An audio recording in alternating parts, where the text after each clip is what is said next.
Timeline, 5000 ans d'histoire, Richard Fremder. Jeanne d'Arc n'a pas remporté toutes les batailles. Elle en a perdu, hein. Elle n'a pas reconquis la France. Elle n'a pas mis fin à la guerre, mais elle a fait en fait ce qu'aucun roi, aucun prince, aucun général n'avait réussi, redonner à un pays abattu la foi en lui-même. Drôlement pratique. Elle a montré que la France ne tenait pas seulement à des territoires, mais aussi à une idée, que le roi ne valait rien sans le peuple, que la légitimité ne venait pas des traités, mais du sacre. Je vais encore une fois revenir sur tout ça. Et dans le brasier de Rouen, c'est donc une nation en devenir qui est en train de s'embraser. J'essaye de faire des grandes phrases, mais bon. Et quand elle est brûlée à Rouen en 1431, Charles VII est roi maintenant depuis 2 ans. Il a été sacré, hein. Il règne maintenant, du moins en théorie, mais dans les faits, la moitié du royaume, il ne faut pas oublier, lui échappe encore. Le nord est aux mains des Anglais, Paris est occupé, la Normandie, la Guyenne, alors attention, ne confondez pas avec la Guyane, la Guyenne, on est du côté d'en dessous de Bordeaux, vers Toulouse, etc., dans ces coins-là.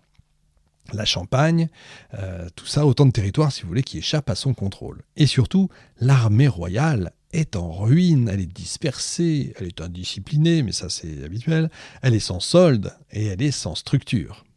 Charles VII, à ce moment-là, n'est pas un roi aimé, il est même plutôt contesté, parfois méprisé. On lui reproche, alors certains lui reprochent d'avoir abandonné Jeanne, d'avoir reculé au lieu d'agir, d'avoir fui la guerre ouverte. Mais en fait, ce que le temps va révéler, c'est que cette prudence a été son arme finalement la plus redoutable. Et en ça, il tient de son grand-père. Charles VII, comme son père Charles VI, il faut le savoir quand même, est d'un tempérament réservé. Finalement, ils se suivent, hein. Charles V, Charles VI, Charles VII, ils parlent peu, ils agissent tard, ils n'inspirent ni passion ni adhésion. Mais, à la différence de son père, lui, il est lucide. Il a appris en exil, entre guillemets, à Bourges, la valeur du temps, prendre du temps, donner du temps au temps, ce qu'on dira plus tard. Il a vu l'effet de la division, il a vu le prix du chaos. Alors au lieu de chercher le panache, lui va aller chercher la stabilité. Encore une fois, du côté de son grand-père, hein. Il ne veut pas de victoire éclatante, il veut reconstruire un outil, pièce par pièce, patiemment. Et c'est ce qu'il fait. Il veut réformer la guerre pour gagner la paix. Et Charles VII commence par changer la nature de la guerre. Il sait que les levées féodales sont dépassées, inefficaces, ingérables. La levée féodale, c'est quoi? Vous connaissez, hein? C'est, j'appelle à l'ost, c'est-à-dire que sous ma bannière, je fais venir le ban et l'arrière-ban, c'est-à-dire que j'appelle, je dis n'importe quoi, le duc d'Aquitaine, et le duc d'Aquitaine va faire venir le comte de Poitou, le comte de machin, le comte de truc, le comte de la Marche, et tout le monde va suivre, et le comte va appeler le baron bidule, etc., etc., tous vont suivre, etc. Ça prend des plombes, si je puis me permettre de dire ça. Ça coûte énormément d'argent. Et surtout, c'est pas toujours valable parce que les uns et les autres vont toujours trouver un truc pour dire je peux pas, c'est pas le moment, ça m'arrange pas, etc.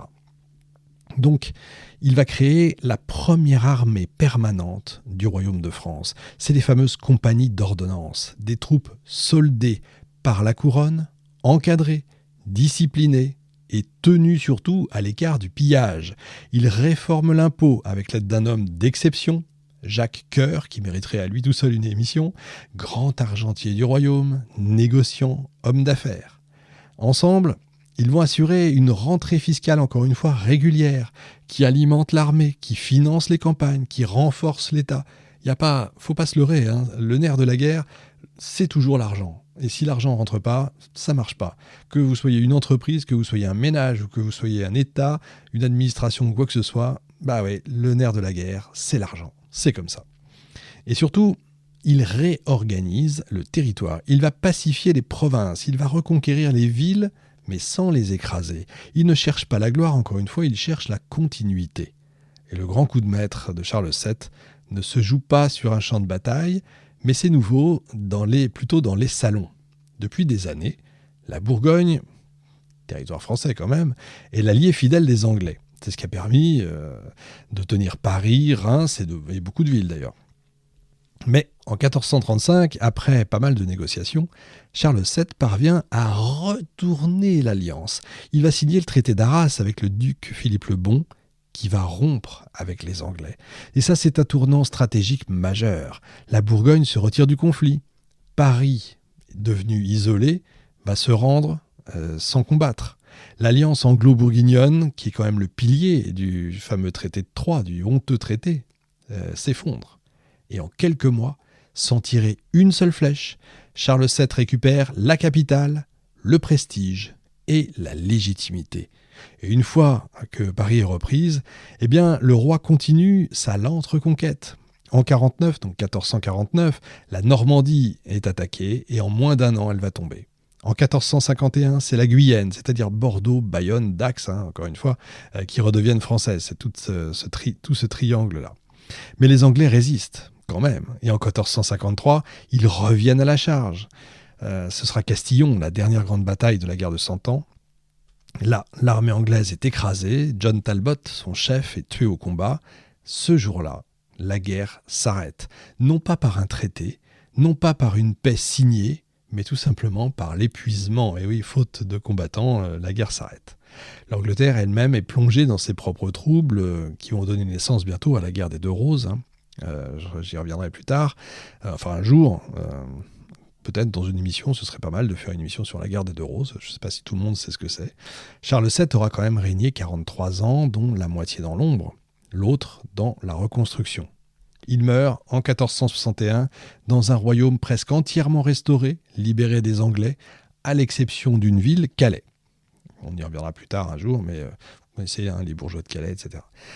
Mais surtout, il laisse à son fils, Louis XI, un royaume doté d'un État moderne, une armée permanente, un impôt régulier, une administration royale étendue et une légitimité retrouvée. Le roi, c'est plus seulement un suzerain féodal. Il est à la tête maintenant d'un corps politique. Il est le garant d'une paix nationale.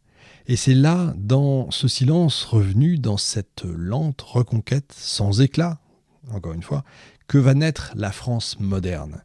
La guerre de Cent Ans n'a pas de date de fin claire, pas de traité flamboyant, pas de reddition solennelle, on n'a pas de jour de fête nationale, etc. Elle va s'achever par extinction, si vous voulez, par une extinction naturelle, par fatigue des peuples, par l'efficacité d'un pouvoir discret, encore une fois, mais solide.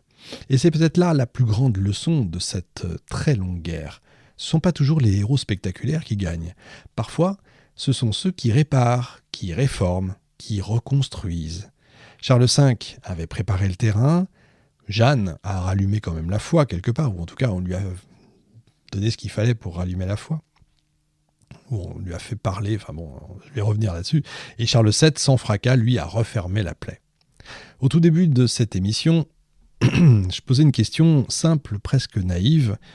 Dans la première émission, comment une guerre peut-elle durer 100 ans ? Et voici qu'après, je crois que j'ai fait 10 parties, des dizaines de personnages, des royaumes effondrés, des villes brûlées, des rois fous, en tout cas, des enfants sacrés, des paysans révoltés, des compagnies sans patrie, des bûchers, des trahisons, des réformes silencieuses. En fait, on comprend.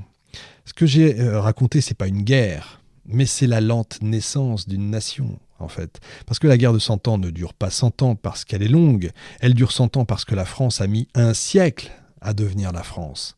En réalité, 110 ans, vous avez vu. On a vu la fin du rêve féodal où le roi n'était qu'un suzerain parmi d'autres. On a vu la fin de l'aristocratie conquérante, balayée par la poudre, la discipline et l'impôt. On a vu la fin de l'idée que la guerre est un tournoi d'élite.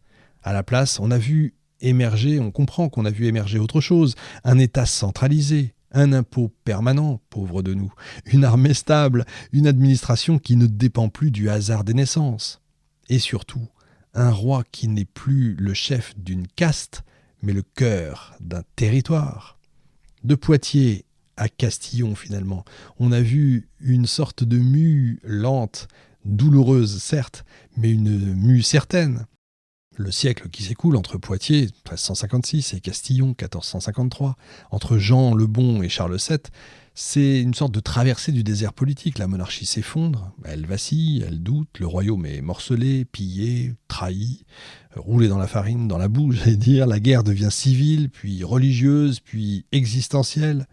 Mais pourtant, ce royaume tient C'est ce que je vous disais tout à l'heure. Parfois, il ne tient plus qu'à un fil. Une victoire de Duguesclin, une inspiration de Jeanne, un traité diplomatique, mais il tient. Parce que quelque chose dépasse les rois, dépasse les dirigeants. Une idée plus forte que les armes. Ce qui traverse la guerre de 100 ans et ce qui lui survit, encore une fois, c'est une idée.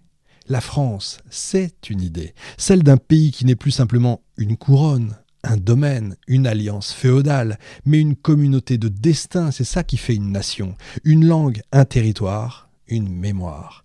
On pouvait voler ses terres à la France, on pouvait tuer ses chevaliers, on pouvait faire sacrer un roi anglais à Paris et pas à Reims, mais on ne pouvait pas tuer l'idée que la France existait. Et alors aujourd'hui ? Timeline, 5000 ans d'histoire, Richard Fremder.